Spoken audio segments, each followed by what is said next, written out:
Before we begin, I'd like to ask you for a small favor. I'm really hoping to break through the magical barrier of 1,000 subscribers. That number holds a special significance for me. Hit that subscribe button. It's just one click, but for me, it's a huge boost of motivation to create my next video. Thank you in advance. A wealthy son takes in an abandoned elderly couple, but the truth surprises everyone. The portrait fell on its own. There was no bump, no sudden stop. The road was as flat as it had always been, and the picture simply slid off the dashboard, landing face up on the passenger seat, as if someone had placed it there deliberately. Próspero Villanueva didn't pick it up. He kept driving. It was 2 p.m., and the Jalisco sun beat down on everything it touched. The black Ram 1500 rumbled along the dirt road bordering the pastures of the Arandas region, and Próspero had been driving for 40 minutes without turning on the radio, checking his phone, or doing anything other than looking straight ahead, his thumbs resting on the steering wheel. It was a habit no one had seen him exhibit in the city. Only on this stretch, only on this road. He always slowed down here. He didn't explain it. It wasn't necessary.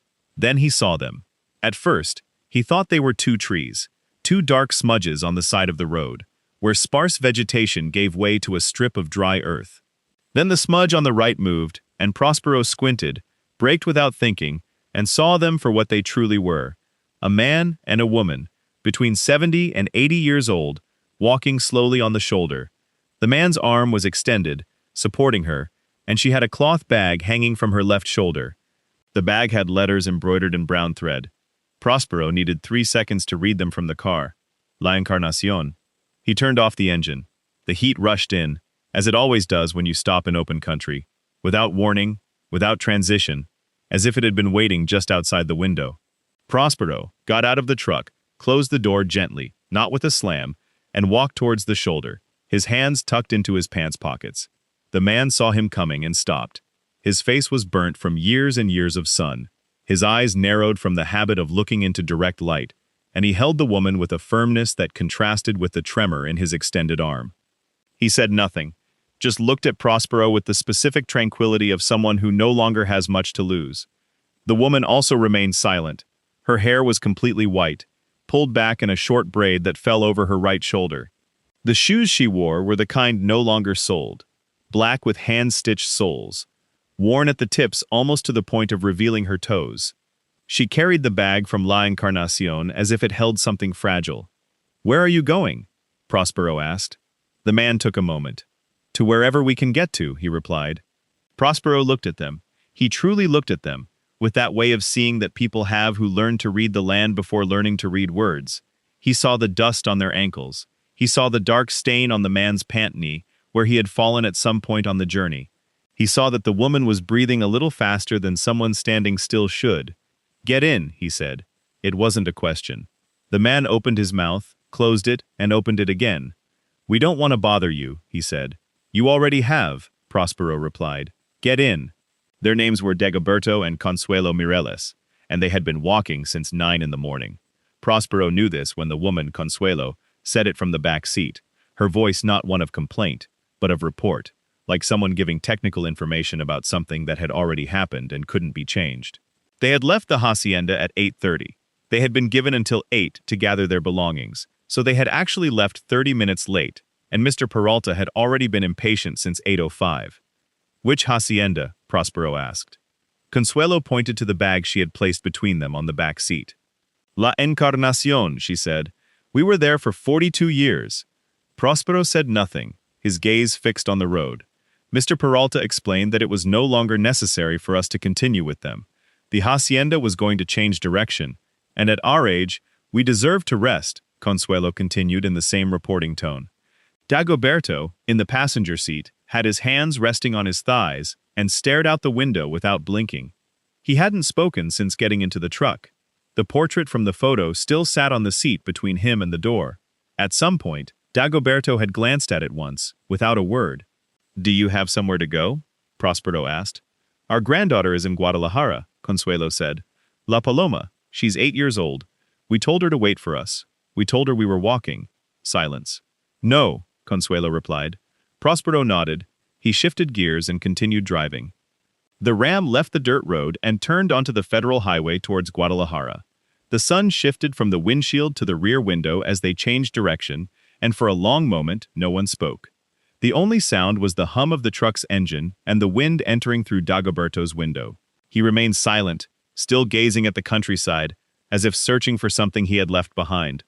Consuelo spoke without being asked. 42 years, she repeated.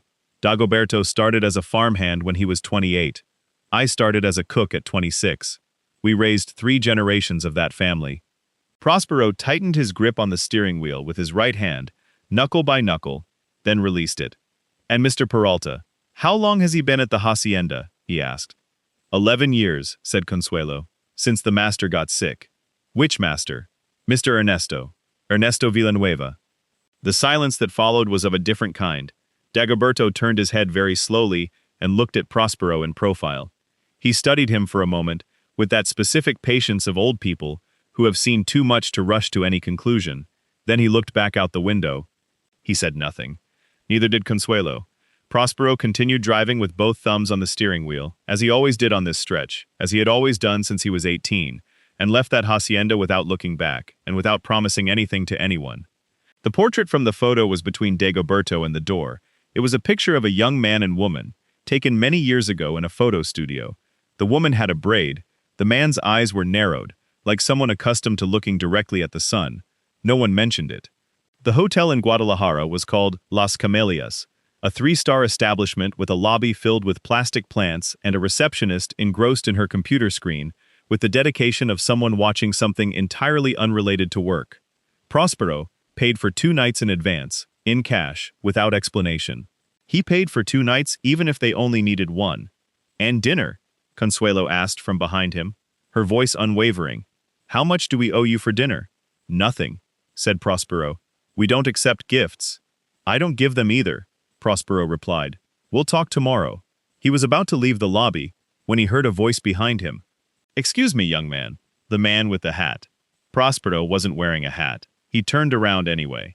It was a man about 65, with a gray mustache and a plaid shirt unbuttoned to the 3rd button, looking at him with the absolute confidence of someone who has never been ashamed of anything in his life. He clutched a hat against his chest, as if it were a life raft. Are you the valet? The man asked. No, said Próspero. Ah, the man studied him for a moment. And you charge the same. Abundio, said Consuelo from the counter, with a very specific patience. That's not the valet, no. The man, Abundio, turned towards Consuelo. And what are you standing here for then? The same as you, said Próspero. Nothing that's your business. Abundio reflected on this for about 3 seconds. He nodded, as if it were a reasonable answer. He put on his hat and walked towards the elevator, humming something with no discernible melody. Próspero left the hotel. Outside, on the street, he paused for a moment with the truck key in his hand. The Guadalajara sun was different from the road sun. Whiter, harsher, without the dusty softness of the countryside. He squeezed the key once, then got into the Ram, placed the portrait back on the dashboard exactly where it had always been, and sat there for 3 minutes without starting the engine. He didn't think about anything in particular, or he thought about everything at once, which is the same thing. Próspero didn't sleep at the hotel. He stayed in the truck in the Las Camellias parking lot, the seat reclined 2 centimeters, his eyes open, staring at the upholstered ceiling. At 11 p.m., the parking lot was empty, except for a gray, older model Suru and a flatbed truck with its bed full of blue drums. At midnight, it was still the same. At 1 a.m., a scrawny dog passed by, not hurrying anywhere. Próspero heard his own breaths counting them involuntarily. There was an apartment in Guadalajara, in the Colonia Americana, with a queen-size bed that he paid for and no one else used. It had wooden floors and windows overlooking a jacaranda tree that, in season, filled everything with purple. It was a nice apartment. It cost 16,000 pesos a month, and Próspero slept there an average of 6 nights a year. The other 300-odd nights he slept wherever he could. Tonight, he could have slept there and didn't. He had built the company alone, without a cent from his family, without the Villanueva name on any visible paper. It was called Grupo Vertice, and it billed 280 million pesos annually in agricultural logistics, refrigerated transport, storage, and regional distribution to 9 states. He had started it at 23 with a rented truck and a 3-month contract that no one else wanted because the client paid in 90 days. At 23, Próspero already knew that people with money never do the things no one else wants to do. That was the only thing his father had taught him without intending to, by being exactly the kind of person who didn't do the things no one else wanted to do. Ernesto Villanueva had been an orderly, punctual man, correct in the narrowest sense of the word. He had the hacienda because he had inherited it, he managed it because that's what one did, and he had a son because that's also what one did. When Próspero turned 18 and told him he wasn't going to stay to inherit anything, that he didn't want any hacienda, that he had other ideas, Ernesto looked at him from across the mahogany desk, a 3-meter-long desk valued at 70,000 pesos, according to a bill Próspero had once seen by accident, and said, "Then you have nothing more to do here." Not with anger, but with the same neutrality with which he might have said it was going to rain. Próspero packed what fit in a backpack, walked out the main door of La Encarnacion, and took the dirt road towards the federal highway. He always slowed down on that stretch. He didn't explain it. It wasn't necessary. At 6 a.m., he washed his face in the lobby bathroom with the cold water that came out without warning, and ordered a coffee at the small hotel cafe, which wouldn't open until 7, but its attendant, a woman in her 40s with a face that had seen everything there was to see, opened for him anyway, without asking any questions. At 7:15, he knocked on the door of room 214. Consuelo opened it. She was dressed, her hair done, her braid tied back, and her shoes on, as if she had been expecting the knock for a while. Behind her, Dagoberto sat on the edge of the bed, his hands clasped on his thighs. The bag from La Encarnacion was on the floor by the door, ready. "Did you sleep?" Próspero asked. Consuelo said something. Próspero looked at Dagoberto. Dagoberto looked back at him. It was the first time all night that they had looked each other in the eye, with enough light to see each other clearly. Dagoberto had dark, very still eyes, the kind of eyes that don't rush, the kind of eyes that have waited for things for many years and already know that hurrying changes nothing. "How long have you been in the incarnation?" Próspero asked. 42 years, Consuelo replied. "You told me that yesterday." "It's just that 42 years isn't said all at once," Consuelo added. Próspero nodded. He sat in the chair by the window without being invited. The window looked out onto the parking lot, and from there he could see the black ram, exactly where he had left it. "Tell me about Mr. Peralta," he said.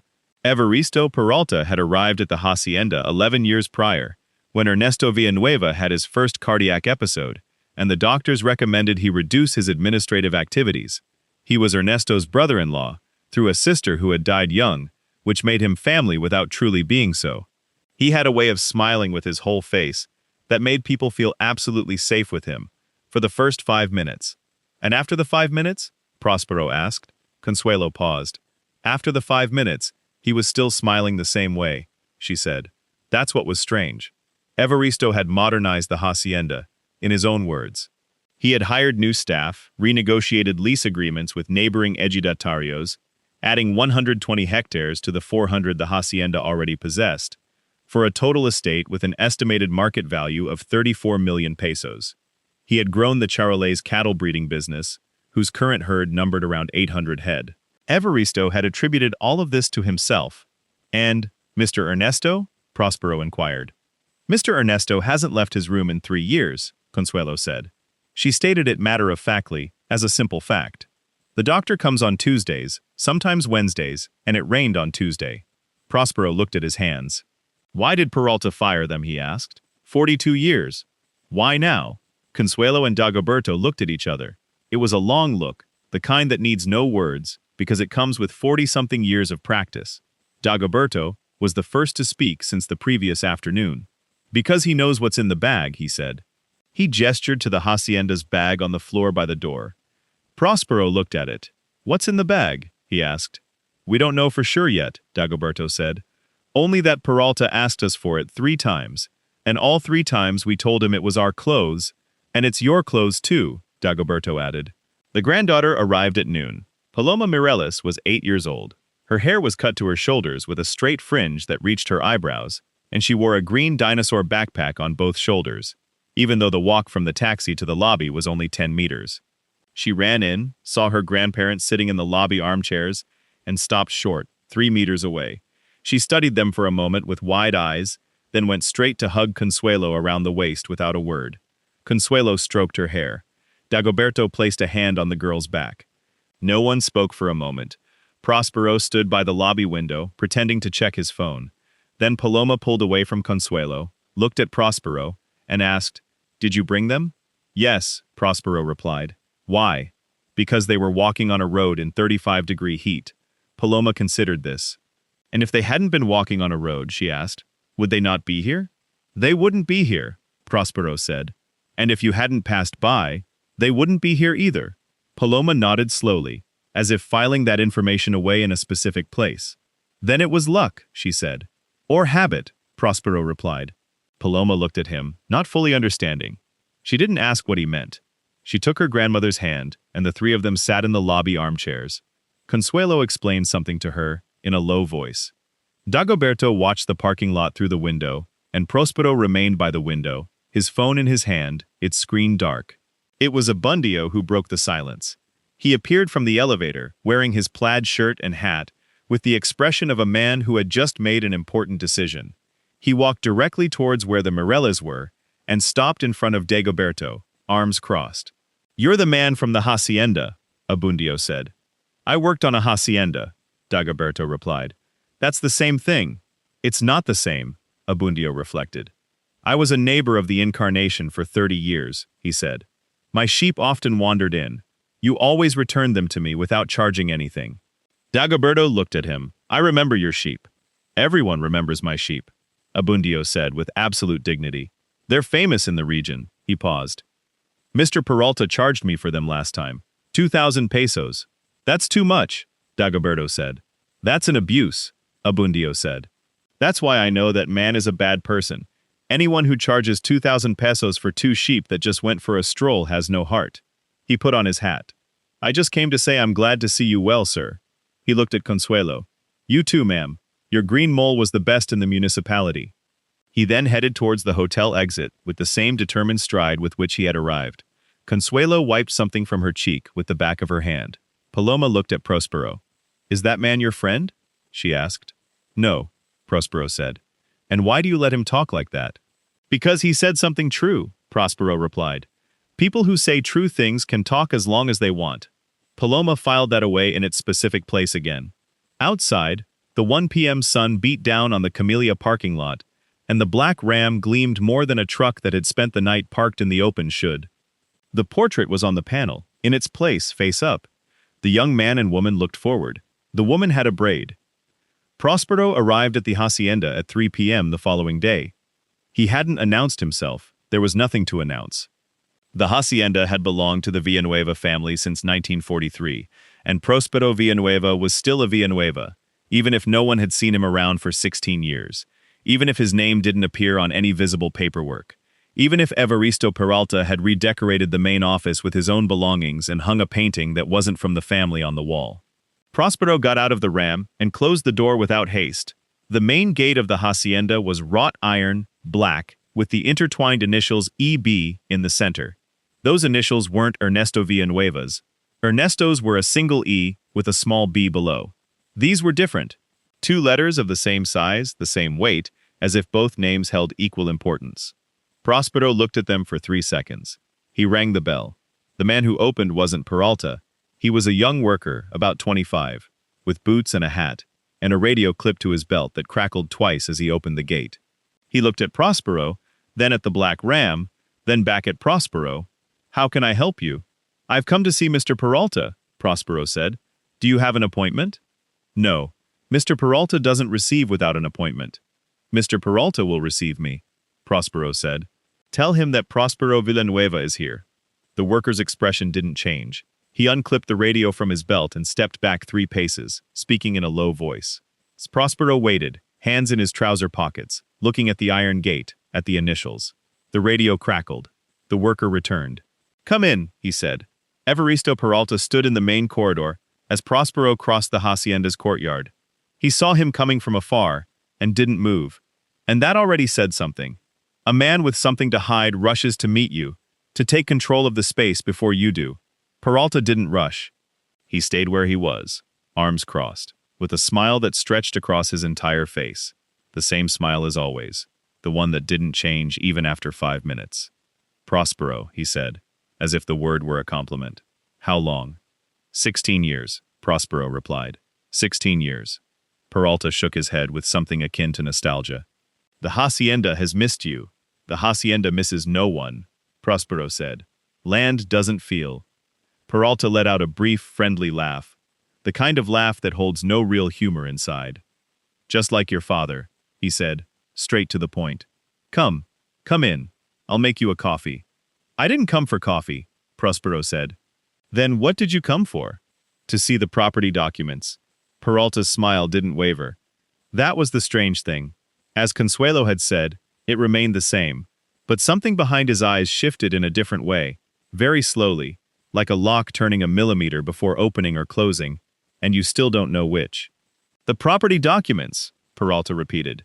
The deeds, the lease agreements, with the ejidatarios, the financial statement of the cattle herd, Próspero listed. Everything that pertains to the incarnation as Villanueva patrimony. Those documents are under legal custodianship, Peralta said. There's an active trust since your father fell ill. I know, Próspero said. I want to see them anyway. Peralta studied him for a moment, then extended his arm towards the corridor in a broad, hospitable gesture.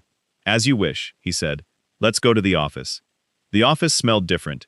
Próspero couldn't say exactly what it smelled like before, but he knew it wasn't this. Before, it smelled of old wood and something that might have been pipe tobacco, though his father never smoked a pipe. A specific smell of papers and accumulated time that Próspero associated with that room since he was 6 years old and would come in to find his father. And his father would look up from his desk and gesture to the chair in front of him without smiling, because Ernesto Villanueva didn't smile in the office. Now it smelled of an expensive perfume Próspero didn't recognize. The painting on the wall was a seascape. In Jalisco, 800 kilometers from the nearest sea, Próspero sat in the chair opposite the desk without being invited. Peralta sat on the other side, opened a drawer, and began to pull out folders with the efficiency of someone who has those documents very well organized. Too well organized. The kind of organization that comes from having reviewed them many times recently. The original deeds of the incarnation, Peralta said, placing a folder on the desk. 520 hectares registered in the name of Ernesto Villanueva Alcántara. Another folder. The lease agreements with the 3 neighboring ejidos renewed last year. Another. The financial statement of the LO Bont 812 Charolais heads, valued at current prices at approximately 9,600,000 pesos. Próspero opened the first folder. Peralta let him read, leaned back in his chair, crossed his arms, and kept smiling. And that, too, said something. People who have nothing to hide don't smile while someone reviews their documents. They simply wait. Próspero turned the pages slowly. The deeds were legitimate. The name was correct. The signatures were as they should be. The lease agreements were also in order, although the terms were remarkably favorable to the incarnation and remarkably unfavorable to the ejidatarios, who had signed renewals for 10 years at rates that hadn't risen in 4. He closed the folder. Where is the deed of donation from 87, he asked. Peralta's smile didn't change. What deed? The 87 one, Próspero repeated. There's a land donation registered that year. 40 hectares. There's no donation, Peralta said. Check the deeds. Everything is there. It's not there, Próspero said. Then it doesn't exist, Peralta stated. They looked at each other. Próspero closed all the folders and pushed them gently towards the center of the desk. He said nothing more. He stood up from the chair, buttoned his jacket, and looked at the seascape on the wall for a moment. How much did that painting cost? He asked. Peralta blinked. It was the first question he hadn't expected. I don't remember, he said. The hacienda paid for it, Próspero said. It wasn't a question. Peralta didn't answer. Próspero nodded, as if that confirmed something he already knew, and left the office, walking down the main corridor towards the courtyard, and crossed the courtyard to the iron gate with the initials EB. The young worker opened it without a word, and Próspero got into the ram and started it. In the rearview mirror, Peralta stood in the corridor, watching him leave. He was still smiling. That was exactly what Próspero needed to see. That night he called his lawyer, Rutilio Peña, who answered on the second ring, because Rutilio Peña always answered on the second ring, no matter the time or day of the week, which was one of the reasons Próspero paid him what he paid him. I need you to look for a deed of donation, Próspero said. Jalisco, 1987. Property registered as La Encarnacion. Municipality of Arandas, 40 hectares. The donor would be Ernesto Villanueva Alcántara. The donee's name? Rutilio asked. Próspero paused for a second. I don't know it yet, he said. But it exists. Someone believes it does, Próspero said, and someone else believes it doesn't. Look for it in the public registry. First thing tomorrow, Rutilio said. Tonight, Próspero said. Rutilio didn't answer for exactly 4 seconds. Tonight, he confirmed. Próspero hung up. He was in the parking lot of Las Camelias, in the Ram with the engine off. Guadalajara's night was warm and noisy and smelled of chicharrón gorditas from the corner stand. Próspero was hungry. He hadn't eaten anything but hotel coffee for 16 hours. He got out of the truck, went to the stand, ordered 3 gorditas, and ate them standing on the sidewalk, watching the cars go by. He saved the 4th one in his jacket pocket, just in case. At 11 p.m., he walked past room 214. There was light under the door. He didn't knock. He kept walking to the ice machine at the end of the hall. He filled a plastic cup, leaned against the wall, and listened. From the other side of the door, nothing could be heard. The silence of people who don't sleep but don't talk either. The kind of silence that knows the full weight of what happened that day and is carrying it, each one separately, in their half of the bed, staring at the ceiling. Próspero knew that silence. He had practiced it many nights. He tossed the plastic cup, returned to the parking lot, reclined the Ram's seat 2 centimeters back, and closed his eyes. The portrait was on the dashboard. The young man and woman looked straight ahead. She had a braid. Rutilio called at 6:48 a.m. Próspero was already awake. He had been awake since 5 sitting in the seat of the Ram, with the window open and the damp Guadalajara cold seeping into his neck. He answered on the first ring. I found it, Rutilio said. Próspero said nothing. He waited. Deed of donation, March 19, 1987. 40 hectares of the property registered as La Encarnacion, Municipality of Arandas, Jalisco. Donor Ernesto Villanueva Alcántara. Dones Dagoberto Mireles Fuentes and Maria Consuelo Vargas de Mireles. 2. The silence that followed lasted 4 seconds. Is it registered in the public registry? Próspero asked. In the Arandas Property Registry, Volume 42, Folio 116, Rutilio said. Notarial signature, seals, all in order. It was never contested, never canceled. And in the current property records, it doesn't appear, Rutilio said. What you sent me last night about current deeds. There's no mention of it. It's as if those 40 hectares were never separated from the main property. Because Peralta never updated the registry, Próspero said. Or because he knew it existed and decided it was easier if no one knew, Rutilio said. Próspero looked at the upholstered ceiling of the Ram. What is the value of those 40 hectares today? At agricultural market price in Arandas, Rutilio said, and Próspero heard the sound of keystrokes, between 2 million pesos. It depends on the state of the land, plus whatever has been produced on those hectares in the last 11 years, Próspero said. Plus that, Rutilio confirmed, which makes this a criminal matter, in addition to civil, if it's proven that Peralta knew of the existence of the donation and deliberately concealed it. How much time do you need to put together the file? With the public registry documents and what I already have, 48 hours. You have 24, Próspero said. It's 24, Rutilio said, without protesting, because he was Rutilio. Próspero hung up. Outside, the sun was just beginning to warm the cobblestones of the Las Camelias parking lot. A delivery truck braked on the street with a long screech. Someone on some floor of the hotel turned on a television. Próspero remained seated for 3 minutes without moving. Then he got out of the truck and went to get 2 coffees from the lobby cafeteria. Evaristo Peralta made his move at 10 a.m. Próspero learned of it from Rutilio, who learned of it from a contact at the Arandas notary office, who called him to ask if it was normal for Mr. Peralta to arrive with such urgency to request an update of deeds in the name of a third party. The third party was called Constructora Arco del Norte, SCC. What does he want to register? He wants to, Próspero asked, a purchase and sale agreement for 40 hectares of the La Encarnacion property, Rutilio said, supposedly sold by the Villanueva Trust to Constructora Arco del Norte for a price of 700,000 pesos. 700,000 pesos, Próspero repeated. for 3 million hectares that are worth between 2 and 3 million. He's trying to formalize them before someone else claims them, Próspero said, and he's selling them cheap because he needs the paper to exist today, not tomorrow. The notary can delay the process, Rutilio said. It's an irregularity worth investigating, he would say. Tell him to investigate it, Próspero said, calmly, all the calm he needs. He hung up. He was in the hallway on the second floor of Las Camellias, in front of room 214. He knocked. Consuelo opened. Behind her, Paloma was sitting on the bed with a sheet of paper and some colored pencils, drawing something that from the door looked like a house with a red roof. Dagoberto was not in the room. "Where is Don Dagoberto?" Próspero asked. "In the hotel garden," Consuelo said. "He goes out to sit in the sun every morning. He says his back hurts if he doesn't." "May I come in?" Consuelo moved aside. Próspero entered and sat in the chair by the window. The Encarnacion bag was still in the same place, on the floor, by the door.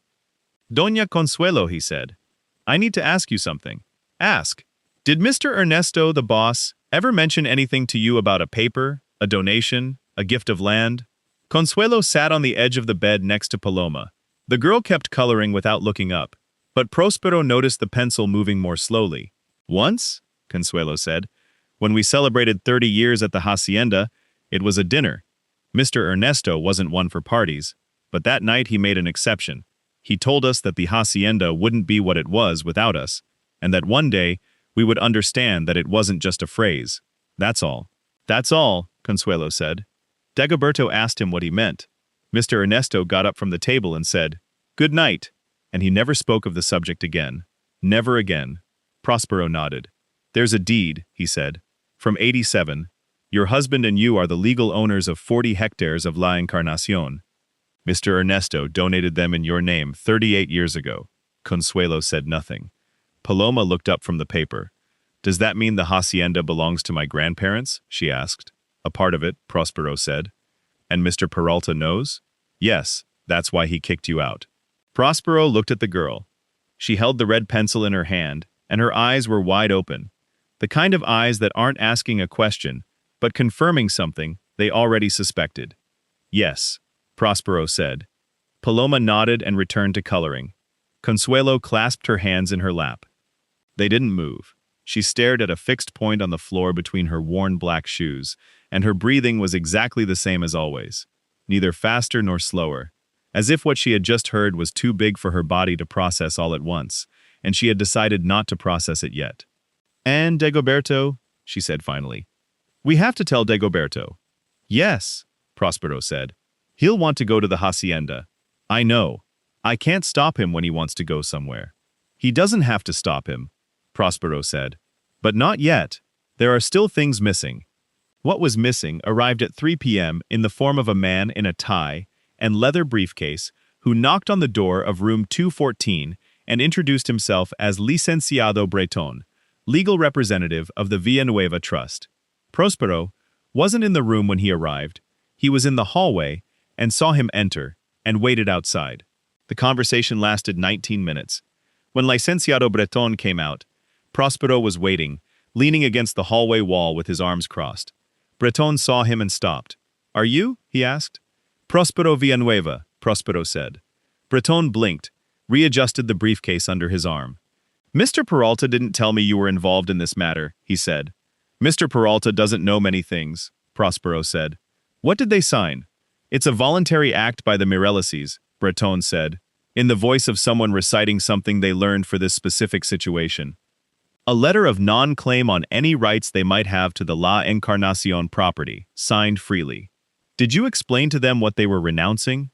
Breton didn't answer. "Did you read them the 87 deed?" Próspero asked. "Did you explain that they had rights to 40 hectares valued at 3 million pesos?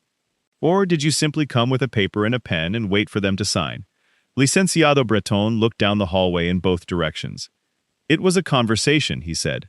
Don Dagoberto signed. Both signed. Próspero pushed off the wall. "That document is worthless," he said, "and you know it. A letter of non-claim, signed without complete information about the rights being renounced, is null and void." He paused. "And the notary who certifies it will have a problem." Breton opened his mouth. "Good afternoon, Licenciado," Próspero said. Breton closed his mouth, tightened his grip on the briefcase, and walked quickly to the elevator. Próspero returned to the room. Consuelo was on the edge of the bed with her hands in her lap, just like before. Dagoberto was by the window, standing, looking at the parking lot. The Encarnacion bag was no longer on the floor by the door. It was on the open bed. Consuelo had been looking for something inside. They signed a paper, Próspero said. He told us it was to protect us, Consuelo said. It protected them. Dagoberto continued looking out the window. His hands were clasped behind his back, and his shoulders were a little more slumped than before. When he spoke, he did so without turning around. I signed without reading, he said. I'm a fool, aren't I? Próspero said. I signed without reading, Dagoberto repeated. At my age, with what I know, I signed without reading. I'm a fool. No one answered. Paloma, who had been still in her corner of the bed with the colored pencils, got up and went to stand next to Dagoberto. She took his hand. Dagoberto looked down at her. You're not a fool, Grandpa, Paloma said. That man lied very well. Dagoberto squeezed the girl's hand, said nothing. Outside, in the Las Camelias parking lot, the black Ram was where it always was. On the dashboard, the portrait of the young man and woman looked straight ahead. Próspero looked at it from the window. In the Encarnacion bag, open on the bed, was folded clothing, a wooden rosary, a box of blood pressure medication, and at the bottom, between the fabrics, the yellowish edge of an old envelope that Consuelo had pulled out halfway and put back without finishing opening it. No one mentioned it. Dagoberto did not go out into the garden that morning. Consuelo said it without explanation from the threshold of the room. When Próspero knocked at 7:15 a.m., as he had on previous days, that Dagoberto hadn't gone out to the garden, that Dagoberto was still in bed, that Dagoberto had spent the night tossing and turning, and that at 4 a.m. she had heard him in the bathroom for a long while, and when he came out he said nothing, and lay down on his back. He lay with his eyes wide open, staring at the ceiling. He went to the doctor? Próspero asked. He doesn't want a doctor, Consuelo said. And you? I want you to go to the doctor, Consuelo said. But I'm not the one who decides. Próspero nodded. I can go in. Consuelo stepped aside. Dagoberto was lying down, his head propped on a pillow, a blanket folded up to his waist, though the room wasn't cold. His eyes were open, fixed on the ceiling with a stillness that wasn't rest, but exhaustion. It was the kind where the body no longer has the strength to move, yet the mind races at full speed, chewing over the same things again and again, reaching no new conclusions. Próspero took the chair from the window, placed it beside the bed, and sat down. He said nothing. Neither did Dagoberto. Outside, in the hotel garden, a gardener was raking the gravel with a steady, slow sound that drifted in through the half-open window. Paloma was still asleep in the single bed by the wall, her dinosaur backpack on the floor, her colored pencils scattered on the nightstand. Several minutes passed. It was Dagoberto who spoke. 42 years, he said, addressing the ceiling. Not Próspero. I started as a stable hand, sweeping the corrals, carrying water, chopping wood. They taught me to brand cattle on that ranch, taught me to milk. I learned to read in the kitchen there, with the old books Mrs. Villanueva didn't want to throw away. Próspero listened. I buried 3 dogs on that land, Dagoberto continued. My first dog, Carbon, who died hit by a car on the driveway. The second was named the same, also Carbon, who died of old age. The third didn't have a name because he arrived already very sick and only lasted 2 weeks, but I buried him all the same. He paused. So Consuelo gave birth to our daughter there, in the room they gave us next to the tool shed. The midwife arrived late, and Consuelo had her alone. Almost just me there, who knew nothing. Another pause. The girl was born well. Where is your daughter now? Próspero asked. In Monterrey, Dagoberto said. She has her own life. He said it without bitterness, with the same neutral reporting tone Consuelo had. Paloma is her daughter. She comes for vacation. She's a good girl. She's a very good girl, Próspero said. Dagoberto closed his eyes for a moment. He opened them again. I signed that paper, he said. That paper is no good, Próspero said. I signed without reading. I know, I'm not a man to sign without reading, Dagoberto said. And in that sentence there was something that wasn't shame, but something deeper, more ancient, the kind of wound that doesn't hurt the skin, but the place where one keeps the idea of who one is. 42 years without signing anything he didn't understand. And now, what did it matter? I signed, Próspero didn't answer immediately. He looked at his hands. His knuckles, the old scar on his right index finger from when he cut himself on barbed wire at 12 years old. On that very ranch, on that same dirt road, long before anyone knew he would leave and never return. I left that ranch when I was 18, Próspero said, without telling anyone, without saying goodbye, without looking back. He paused. 16 years without setting foot on that land. And when I saw his name on that deed, I understood why my father never told me you existed. Because if he had told me, I would have asked him who you were, and if he had explained who you were, he would have had to explain other things. Dagoberto turned his head very slowly and looked him in the face for the first time that morning. "You're the son," he said. "Yes," Próspero said. Dagoberto looked at him for a long time. "I saw you born," he said finally. "Your mother had the birth on the ranch too. You arrived 3 weeks early, and the doctor was late." He paused. "Carbón, the first one, howled all night. Dogs know." Próspero said nothing. Dagoberto closed his eyes. At 10 a.m., Dagoberto got up, dressed, combed his hair with the black comb he took from the bag of incarnation, and told Consuelo he wanted to go down to the garden. Consuelo looked at him. "You said you didn't want to," she said. "I changed my mind," Dagoberto said. Consuelo didn't argue. The three of them went down. Consuelo, Dagoberto, Paloma with her dinosaur backpack, and sat in the metal chairs in the camellia garden, which was a modest garden with bougainvillea on the wall and 2 potted orange trees that had probably never borne fruit. The 10 a.m. sun was still tolerable. Dagoberto closed his eyes and welcomed it on his face. Próspero stood by the garden door with his phone in his hand. Rutilio had sent 3 messages since 9 a.m. The notary in Arandas had delayed Peralta's paperwork, citing incomplete documentation, which bought him time. But Peralta had already contacted another notary in Guadalajara. The non-claim letter signed by Dagoberto was being reviewed by Rutilio's team. Nullification was likely, but not guaranteed, without an express declaration from the signatories that they had not been informed of their rights. Próspero looked at Dagoberto in the garden chair, his face to the sun.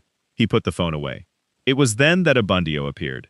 He came out of the hotel door in his plaid shirt and hat, carrying a market plastic bag that tinkled with what were probably cans, and stopped short when he saw the Mireles in the garden.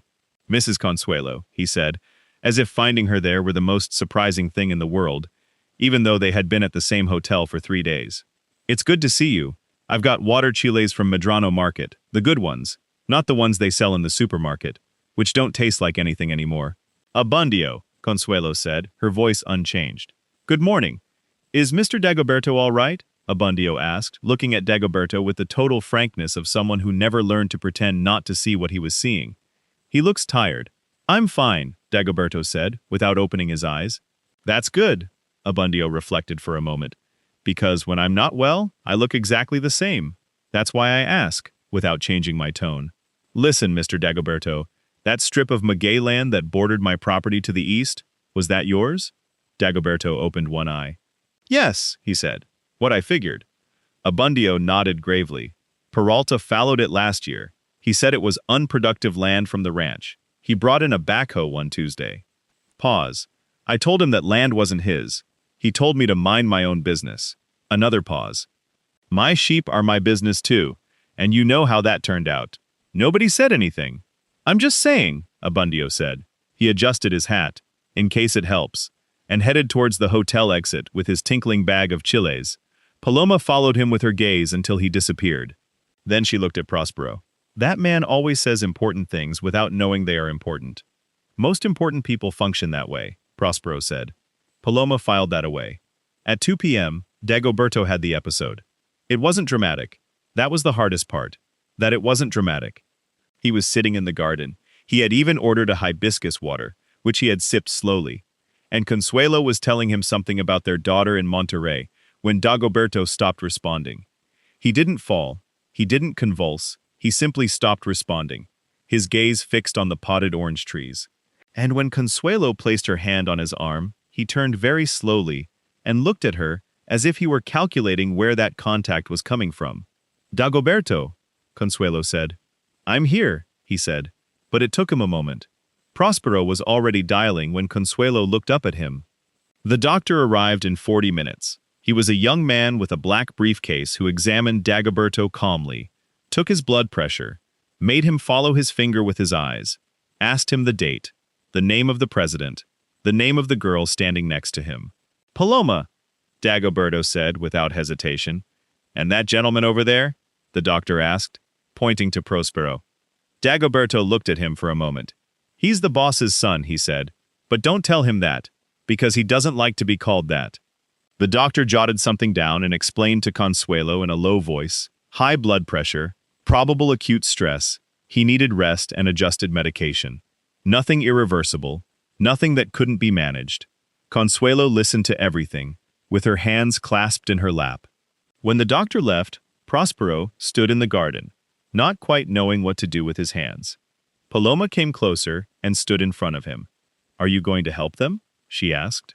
It was the same question she had asked him the first day, almost in the same words. But this time, it wasn't curiosity, it was something else. It was the kind of question only children ask, who already know the answer but need to hear it spoken aloud by someone grown. Próspero looked at her. He didn't answer. Paloma waited exactly 5 seconds. Then she nodded as if the silence were also an answer, and went to sit beside her grandfather. Próspero went out into the hotel hallway. He leaned against the cold wall. He counted to 3. It wasn't the cold. At 4 p.m., he received the voice message from Natividad. It lasted 3 seconds. It wasn't his grandmother. It wasn't his mother. It wasn't anything that could be easily named.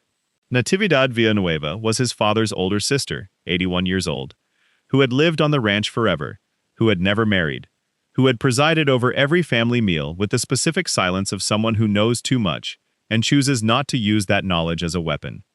3 seconds. She only said, "I know you're there, Próspero. It's about time." And she hung up. Próspero listened to the message once, listened to it again, listened to it a third time with the phone pressed to his ear, and his eyes closed in the second-floor hallway of the Camellias. Then he put it in his pocket and went to the cafeteria to order 2 cups of coffee and took them up to room 214 and knocked.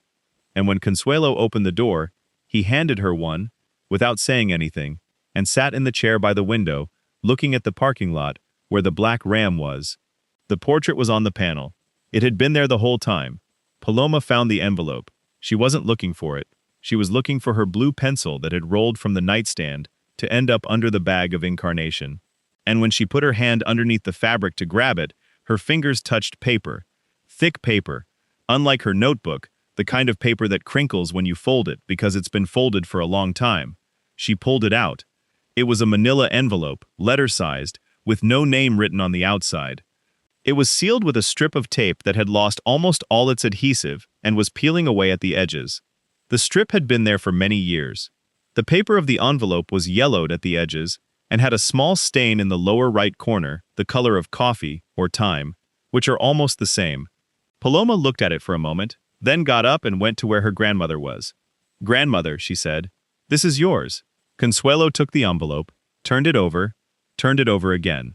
Her hand stopped on it. "Where was it?" she asked. "In the bag," Paloma said. "Very far down." Consuelo said nothing more. She looked at the envelope with an expression Paloma couldn't name, but recognized. It was the same one her mother made when she found something she had been looking for, a long time without knowing exactly what it was. "Should I open it?" Paloma asked. "No," Consuelo said. She stood up, went to the window, then returned to the bed, then went to the window again. She didn't open the envelope, she held it with both hands as if it had a weight different from what its size suggested. When Próspero knocked on the door half an hour later, Consuelo opened it with the envelope still in her hand. They placed it on the bed among the 4 of them, Consuelo, Dagoberto, who was already sitting, Paloma on her knees at the side of the bed, Próspero in the chair by the window pulled close to the mattress, and no one opened it for a moment, which was longer than it should have been for a manila envelope. "Did they know?" Próspero asked. "No," Consuelo said. "I found it years ago, tucked away in the linen closet. I kept it because Mr. Ernesto was very meticulous with his papers, and I didn't want it lost. I never opened it because it wasn't mine." "Now it can be yours," Próspero said. Consuelo looked at Dagoberto. Dagoberto nodded once. Consuelo opened the envelope. Inside were 3 sheets.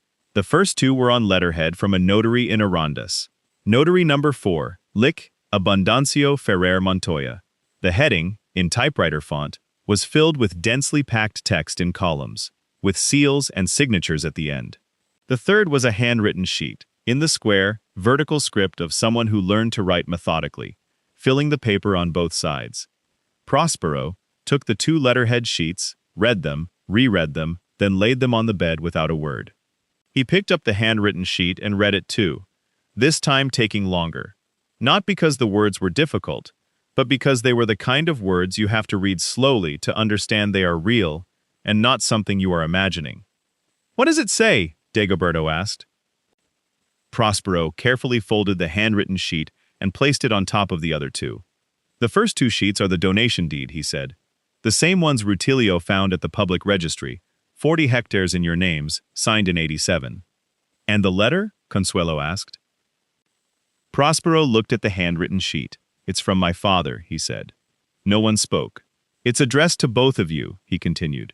"He says he's wanted to tell you something in person for years and hasn't been able to, that he doesn't know how, that he never learned to say important things face to face. He says the hacienda wouldn't be what it is without you."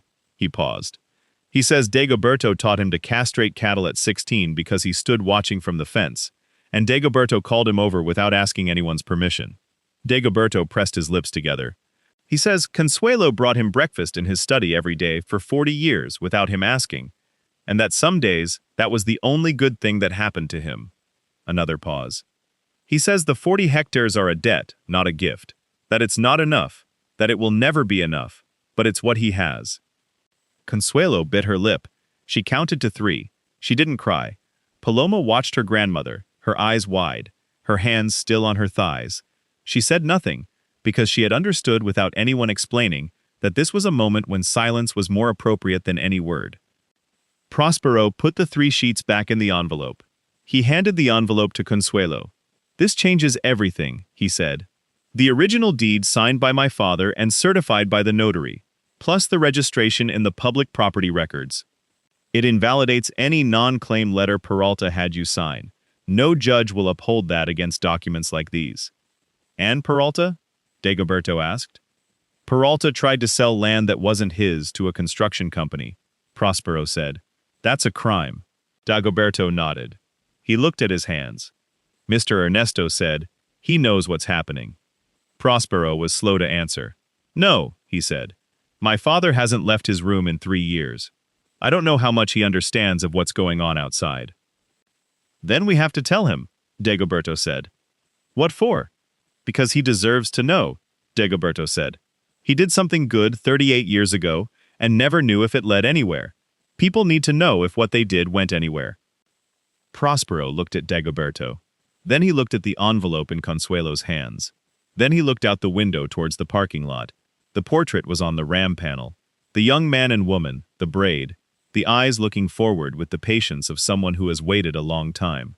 It was the first time Próspero had truly looked at them, not as an object on the dashboard, not as something that had always been there without him putting it there, or taking it away. He looked at them as you look at someone in the room. The man in the portrait had dark, very still eyes. Próspero stood up from his chair. "I'm going to call Rutilio," he said. Rutilio listened to everything without interrupting. When Próspero finished, there was a 4-second pause. "Is the envelope dated?" Rutilio asked. "The letter is from 2001, Próspero said. "The deed is from 87. "The deed is what matters legally," Rutilio said. "The letter is context, but with the original deed and the public property record, the non-claim letter the Miralles signed is worth exactly as much as if you'd written it on a napkin." Pause. "Próspero, with this, we can go to the judge tomorrow." "Not tomorrow," Próspero said. "Why?" "Because Peralta doesn't know we have the envelope yet," Próspero said, "and I want him to find out at the moment he can do nothing about it." Rutilio processed this. "How much time do you need?" 36 hours, Próspero said. "What will you do in 36 hours?" "Go see my father," Próspero said. Rutilio's silence lasted longer than the previous ones. "All right," he said, finally. Próspero hung up. He was in the second-floor hallway of the Camellias. The door to room 214 was ajar, and from it came Paloma's voice asking Consuelo something, Consuelo's voice answering softly, and Dagoberto's particular silence. the kind that doesn't need words to be present. Próspero went down to the parking lot, got into the Ram, took the portrait from the panel, held it with both hands, and looked at it closely, in a way he never had before. The man and the woman, young in a photo studio with a neutral background, both in Sunday clothes, both looking at the camera with that seriousness people used before photography was commonplace. The woman had a braid, the same eyes as Consuelo, the same hands, the same angle of her head when she listened to something important. Próspero put it back on the panel, in its place where it had always been, from the day he found it in the drawer of his apartment in Colonia Americana, without remembering when it had gotten there, and put it on the Ram panel without asking why, and had left it there for 16 months without asking why either. Now he knew why. He turned on the engine. There was a road that led from Guadalajara to Arandas. He knew exactly where to slow down. Ernesto Villanueva was sitting in the armchair by the window when Próspero entered the room, not in bed, but in the armchair, with a folded blanket over his legs and an open book on his lap that had likely been on the same page for days. He was thinner than Próspero remembered. Or perhaps he had always been that thin, and at 18, one doesn't look at their father with such attention. His hair was completely white, and his hands rested on the book with the specific stillness of bodies that have learned to economize every movement. He looked up when Próspero entered. He said nothing. Próspero said nothing either. He closed the door behind him and took the desk chair, which was still the same 3-meter-long mahogany desk, and moved it in front of the armchair and sat down. Between them was 1.5 meters of distance and 16 years of silence. And neither was easy to shorten, but the 1.5 meters was something that could be done about. "I came to tell you something," Próspero said. "I already know," Ernesto said. His voice was lower than before, not from weakness, but from habit, like someone who has been speaking little, and the volume adjusts itself. "Natividad told you. Natividad tells me everything," Ernesto said. "It's the only thing that hasn't changed in this house." Próspero looked at his hands. "The Mireles," he said. "How are they?" "Dagoberto had a pressure episode. He's better. Consuelo is as she always is." Ernesto nodded. "They found the envelope," Próspero said. Ernesto closed the book. He closed it slowly, carefully, as one closes something of value, even if it doesn't seem so. "They read it." "Yes, Dagoberto. I read it aloud to him," Próspero said. They both listened. Ernesto looked out the window. His room's window looked out onto the hacienda's backyard, where there was an old laurel tree that cast shade mid-morning and nothing else the rest of the day. The laurel was still there. Some things don't move, even if everything else changes. What did Dagoberto say? Ernesto wondered. That people need to know if what they did went anywhere. Ernesto didn't answer, but something in the way he held the book changed. His fingers relaxed 1 millimeter, just 1 millimeter. Enough. "Evaristo," Próspero said. "I already know what Evaristo did," Ernesto said. "Since when?" "For a while." A pause. "I didn't have the strength to stop him. Now there is strength," Próspero said. Ernesto looked him in the eye. It was the first time since Próspero had entered the room that they looked at each other, without either of them looking away. "Yours or mine?" Ernesto asked. Próspero took a moment. "Whichever are needed," he said. Rutilio arrived at La Encarnacion the next day at 9 a.m., with 2 assistants and a briefcase that weighed as much as the law does when it's on your side. Próspero was waiting for him at the iron gate, with the initials Eve, which that morning shone less than usual, under a cloudy sky that smelled of rain that hadn't yet fallen. Evaristo Peralta received them in the main corridor, with his usual smile. It lasted exactly until Rutilio opened the briefcase.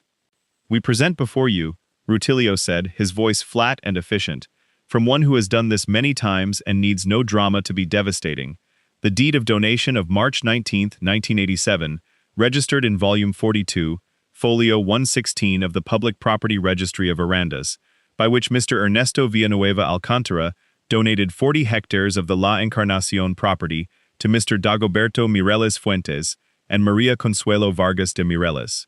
A donation that was never contested, never cancelled, and which therefore confers full rights over said property to the Mireles." Peralta looked at the documents, continued smiling, but his eyes were different. "That deed," Peralta said, "was granted when Mr. Ernesto was not of sound mind. It's contestable. Mr. Ernesto was of sound mind in 1987, Rutilio said, which can be verified in the attached medical records. He pulled out another folder. Additionally, we present the non-claim letter that you had the Mireles sign, which is null and void by law because it was obtained through omission of information regarding the rights that were being renounced. Attorney Breton can attest to the circumstances under which it was signed. Peralta's smile shrank by 2 millimeters.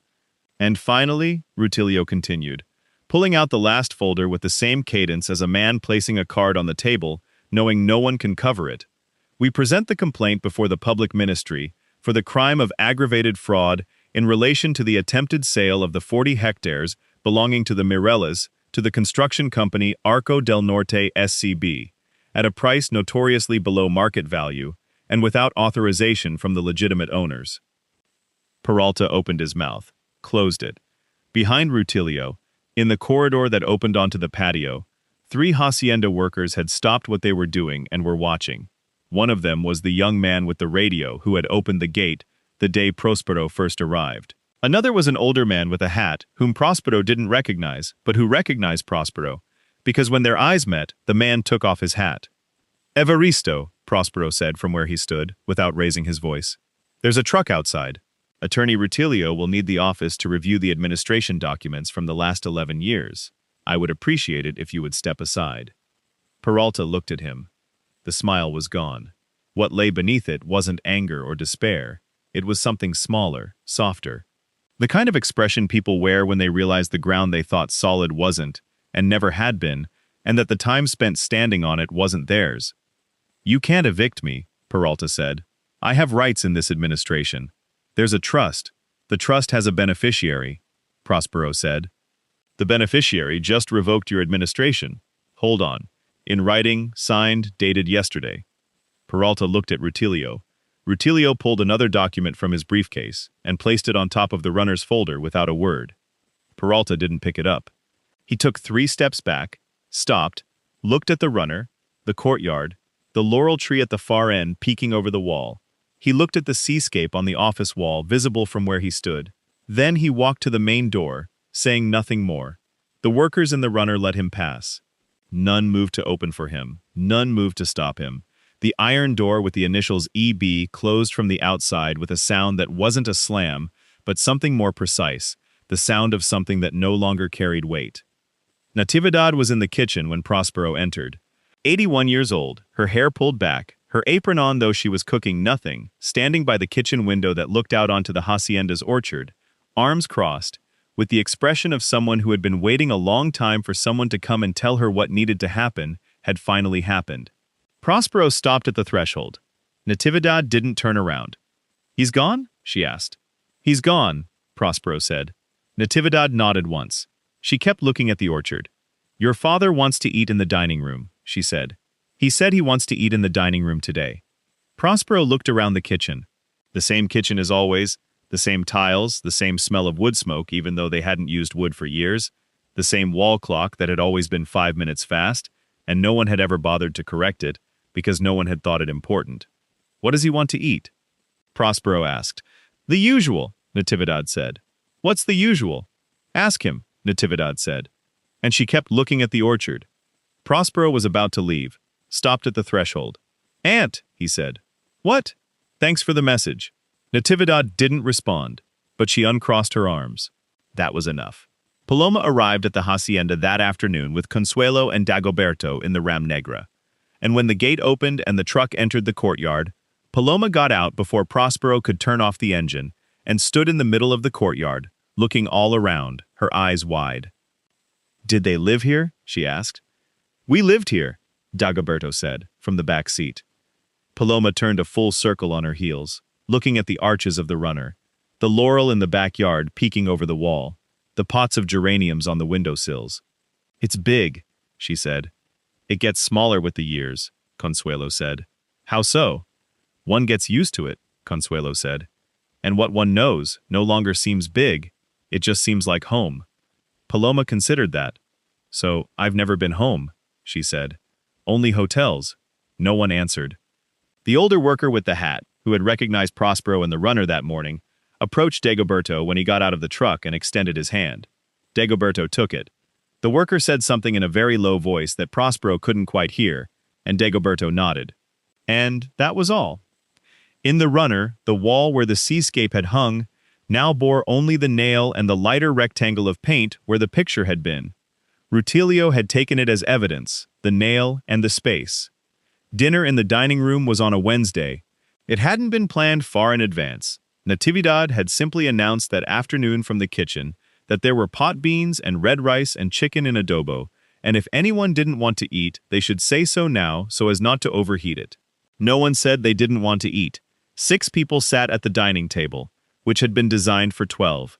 Ernesto at the head, Natividad to his right, Dagoberto and Consuelo opposite each other in the center, Paloma next to Consuelo, Próspero at the opposite end of the table. Between Ernesto and Próspero were 4 empty chairs. No one mentioned them. Ernesto had come down to the dining room for the first time in 3 years, walking slowly, his hand resting on the doorframe first, then on the hallway wall, then on the back of his chair. He sat down with the same deliberation of someone who knows the body has its own rhythms and protesting against them is useless. When he saw Dagoberto already seated on the other side of the table, he paused. Dagoberto looked at him. The 2 men looked at each other for a moment that was not uncomfortable, but exactly the size it needed to be. The size of 38 years of a debt never spoken aloud, and which in some way both had carried in silence, each in their half of the world. Ernesto sat down. "Señor," Dagoberto said. "Ernesto," Ernesto said. Dagoberto blinked. Ernesto repeated as if testing the weight of the word. Natividad served the beans without a word. Consuelo took the ladle from her before it reached Paloma's chair, and served herself with the same efficiency of someone who has served thousands of meals and doesn't need to think to do it well. "You haven't changed," Ernesto said to Consuelo. "You have," Consuelo said. Ernesto let out something that might have been a laugh if he'd had more air. 42 years and still just as direct, he said. 42 years and you're still waiting for me to change, Consuelo said. Paloma watched Ernesto with the total attention children have when they find someone who doesn't fit any known category. "Are you Mr. Ernesto?" she asked. "Yes," Ernesto said. "My grandfather taught you to err." "Your grandfather taught me many things," Ernesto said. "And you him?" Ernesto thought. "To read," he said finally. "The letters I already knew, but I lent you the books." Paloma processed this. "So, you're even," she said. The dining room fell silent for a moment. Then Natividad, who never laughed in public, let out a brief, dry sound that wasn't exactly a laugh. But it was close enough, and she brought the spoon to her mouth to hide it. After dinner, Próspero went out into the courtyard. The Aranda's night was cold and clear, the kind of night with no light pollution that lets you see the stars in a way you forget is possible in the city. The backyard laurel was a dark smudge against the sky. The bougainvillea on the wall smelled of damp earth because it had rained a little mid-afternoon, just enough to settle the dust without muddying the paths. Próspero leaned against the runner's wall with his arms crossed and looked at the courtyard. He knew every stone in that courtyard. He knew them with his feet, having crossed them thousands of times as a child, at dawn when he woke before everyone else, in the afternoon when he returned from the fields with his pants full of dirt, and Consuelo sent him to bathe before entering the kitchen. Consuelo always sent him to bathe, and he always obeyed, even if outside he said he wouldn't. He heard footsteps behind him. It was Dagoberto, walking slowly with that deliberate firmness that was the signature of everything he did, and he placed himself next to Próspero, leaning against the same wall, also looking at the courtyard, both of them silent, their 2 breaths making small clouds in the cold of the night. Dagoberto spoke first. "Are you staying?" he asked. "No," Próspero said. Dagoberto nodded, as if he had known. "Returning." Próspero hesitated. "I don't know," he said. "It's okay," Dagoberto said. "Things don't always need to be decided all at once." Próspero looked at him in profile. Dagoberto kept looking at the courtyard with his still, dark eyes. The same patience as always. The same ability to be in a place without needing that place to give him something. "Don Dagoberto," Próspero said, "tell me about the portrait you had in the truck, the photo." Dagoberto didn't answer immediately. "I saw it," he said finally. "From the first day. From the first day. Why didn't you say anything?" Dagoberto thought for a moment. "Because you didn't say anything either," he said. "And if you carried it without knowing exactly why, it wasn't my place to take it from you, or explain it." Pause. things find their moment. Próspero looked at the courtyard. "Where did that photo come from?" he asked. "They took it when we completed our first year at the hacienda," Dagoberto said. "Mr. Ernesto sent us to the studio in town. He said it was a hacienda custom for new staff. We never knew if it was true or if he made it up." A small pause. "He gave us 2 copies. We kept one. The other he gave to his son. To you. You were about 4 years old." Próspero said nothing. The backyard laurel rustled slightly in the wind, without a sound. "I don't remember," Próspero said. "That's why you kept it," Dagoberto said. "The things we don't remember are the ones we guard most." The next morning, Próspero drove the ram down the dirt road that circled the hacienda's lands. Rutilio had handled everything necessary. The 40 hectares of the Morelos were correctly registered under his name. The complaint against Peralta was proceeding in the public ministry. The administration of the Encarnacion was being transferred to an external management company, while Ernesto decided what to do with it. There was still a lot to sort out. There would be months of paperwork, and meetings and decisions that no one could make quickly. But that morning, the urgent matters were done. Próspero drove slowly down the dirt road. Windows open, the 7 a.m. chill entering through his forearms. The Jalisco countryside at that hour had a light that wasn't exactly golden or exactly white, but something in between, that had no name and only existed in that interval between the sun rising and the day establishing itself as what it would be. He reached the stretch where he always slowed down. He slowed down, not out of habit this time, or yes, out of habit, but a habit that now had a name and a face, and the dark, still eyes of a man sitting in a hacienda courtyard looking at the laurel in the night. He drove very slowly through that stretch. He crossed it. He continued. Paloma was waiting for him at the gate when he returned. She was sitting on the stone step beside the iron gate with her dinosaur backpack slung over both shoulders, though she wasn't going anywhere. And when she saw the ram turning towards the entrance, she stood up and brushed the dust off her pants with both hands. Próspero turned off the engine and got out. "Where did you go?" Paloma asked. "For a drive," Próspero said. "All alone?" Paloma looked at him. "Are you going to visit us again?" she asked. Próspero looked at her. 8 years old. Straight bangs to her eyebrows, the dinosaur backpack, eyes that didn't ask permission to ask what they wanted to ask. "Are you guys going to stay here?" she asked. "My grandmother says this is her home. She says you can't trade 42 years of home for anything," Paloma said, pausing. "I think she's right." "I think so too," Próspero said. "Then, you're coming back." Próspero looked at the iron gate. The initials EB were no longer there. Rutilio had handled the change the day before, and early that morning, they had welded the original initials to the center of the ironwork. An E with a small V below, just like always, just like before. "Yes," Próspero said. Paloma nodded with the seriousness of someone who has just received a promise she intends to collect. "When?" "When I can," Próspero said. "That's the same as not knowing," Paloma said. "Yes," Próspero said. "But this time it's different."